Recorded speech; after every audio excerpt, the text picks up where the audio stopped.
আসসালামু আলাইকুম। সকলের প্রতি শুভেচ্ছা।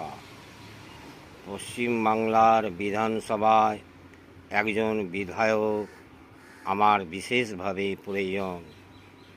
তিনি হবেন একমাত্র মাননীয় বিধায়ক যিনি পবিত্র কোরআন দিয়ে জীবন তৈরি করবেন এবং সত্য বিশ্বাস নিয়ে কাজ করবেন, আর যাহা কিছু করবেন তা সকলকে ভাগ করে নেবেন।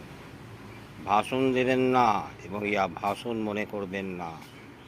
সত্যের ডাক এবং সত্যকে প্রতিষ্ঠা করার জন্য পবিত্র কোরআন অস্ত্র ও প্রতিরক্ষা করবেন।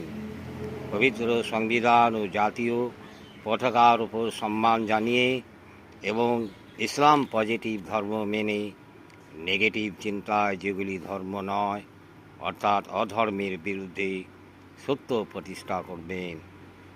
জয় হিন্দ, গাজওয়া হিন্দ, জিন্দাবাদ।